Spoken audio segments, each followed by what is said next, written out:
Fallout 3, for many, was their introduction to the Fallout franchise. The sprawling world space, the intricate choices, and the compelling lore hooked many into the fascinating world of Fallout. Strangely enough, though, Fallout 3 was not the first game in the franchise to hold that title. In fact, many years prior, there was once a game also titled Fallout 3, developed by a completely different studio, set in a completely different location, and followed a completely different series of events. While many know and love the iteration of Fallout 3 we received, looking at this lost game offers an interesting glimpse into what could have been. And what could have been was Fallout Van Buren.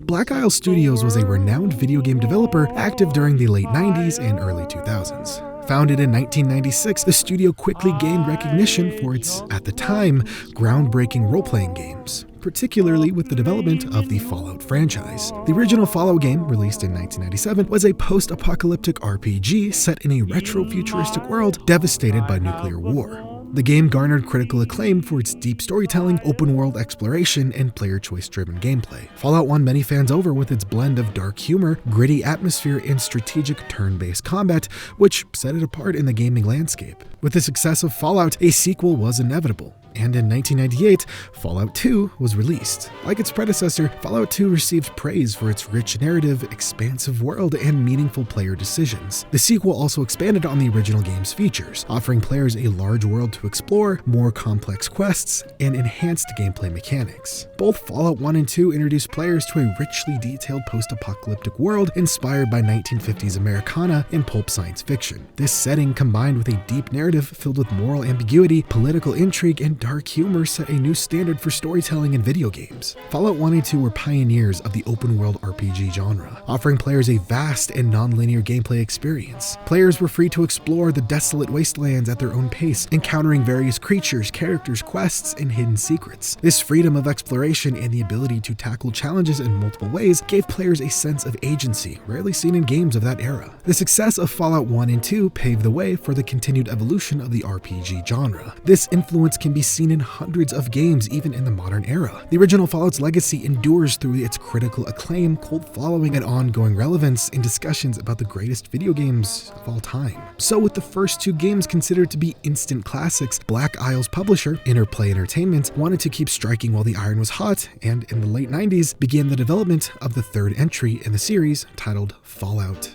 3.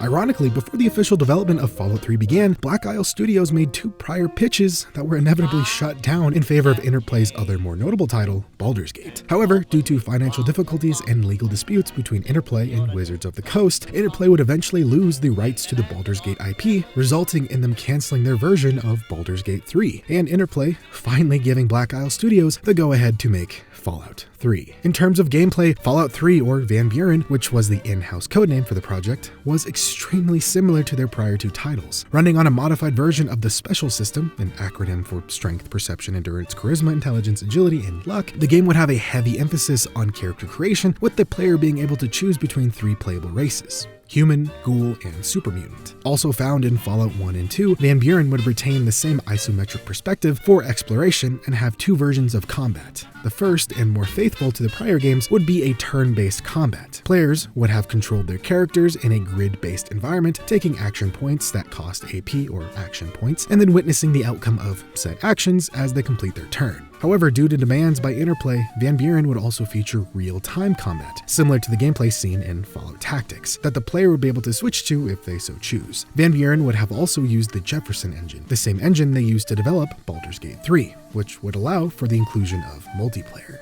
In terms of setting, Van Buren was set in 2253, just 12 years after the conclusion of Fallout 2, and we'd remain in the western United States, exploring states like Colorado, Arizona, New Mexico, Utah, and Nevada. Throughout the game, players would be able to explore various environments, including abandoned military installations, underground bunkers, mutant-infested ruins, and the remnants of pre-war cities. Some locations included a ghoul-controlled Los Alamos, now known as the Reservation, Hoover Dam, New Canaan, the Grand Canyon, and what's left of Denver, known as Dogtown. As players ventured throughout the game world, they would also have encountered a diverse cast of characters, creatures, and factions, many of which returned from prior games like the New California Republic, the Brotherhood of Steel, and the introduction of Caesar's Legion. Legion. The story of Fallout Van Buren follows a new player character called the Prisoner, who wakes up imprisoned in Tibbet's prison. Eventually escaping the prison during an attack from an unknown foe, the Prisoner would learn of the current Brotherhood of Steel NCR war taking place. The Prisoner would be able to visit various settlements controlled by either faction, and their actions there would then influence the events of the war, with the ultimate fate of each faction concluding at the Battle of Hoover Dam. This, however, would just be the side plot, as Van Buren's main plotline would have seen a rogue NCR scientist known as Dr. Victor Presper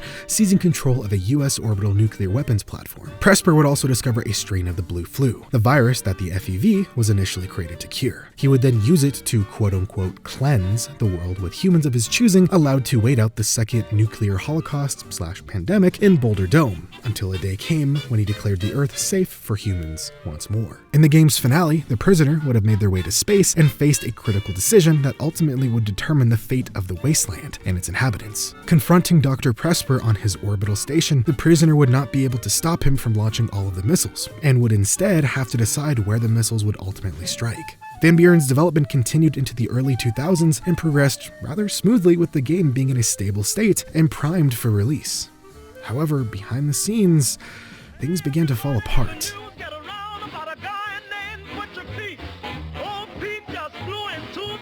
In 2003, Fallout 3 was cancelled. In the middle of massive financial troubles, Interplay laid off the entire Black Isle Studio staff and completely shut down the company. In a later interview, former Black Isle Studio developer John Daly would state, "The engine was about 95% done. You could create characters, use skills, perform both ranged and melee combat, save/load games, and travel across the map.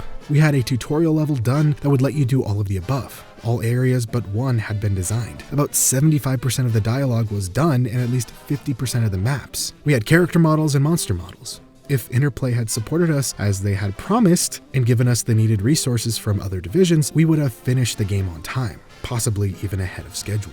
As Interplay Studios went under, so did any prospects of continuing the Fallout IP under the original developer. In 2004, Interplay would make one last-ditch effort to save their brand by licensing out the Fallout IP to Bethesda Softworks. Yet that partnership didn't last long, as in 2007, Interplay would just outright sell the IP to Bethesda in an attempt to avoid bankruptcy. With this new IP under their belt, Bethesda would completely rework Fallout into the first/third-person action role-playing game we all know and love today. Bethesda Softworks' Fallout 3 was released on October 28th to near universal acclaim. Fallout 3 took home multiple Game of the Year awards and currently has a 93 on Metacritic.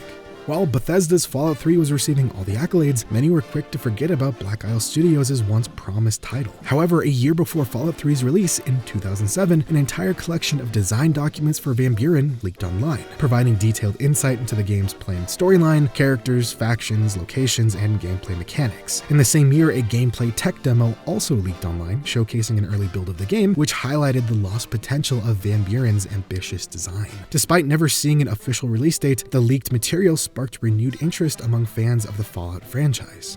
As fans delved deeper into the unreleased project, discussions about what could have been flourished within the Fallout community, leading to a newfound appreciation for this lost title. In later years, many fans of Van Buren would attempt to breathe life back into the game by creating various mod projects adapting the leaked material. A few of the most notable projects include Project Van Buren, which aims to recreate the original design of Van Buren with modern technology. Fallout Yesterday, a mod for Fallout 2 that remakes Van Buren in Fallout 2's engine. Fallout Revelation Blues, a remake of Van Buren in Fallout New Vegas' engine, and Fallout Beyond Boulder Dome, another mod for New Vegas that isn't a one-for-one remake but rather adopts elements from Van Buren's design documents. And speaking of New Vegas, Obsidian Entertainment, a company formed by ex-Black Isle employees who developed Fallout New Vegas, implemented dozens of ideas from Van Buren into New Vegas. Some concept crossovers include the NCR Brotherhood War, Caesar's Legion, and the Battle of Hoover Dam, just to name a few. While Van Buren never officially saw the light of day, its legacy continues to resonate within the Fallout community, serving as a testament to the dedication and creativity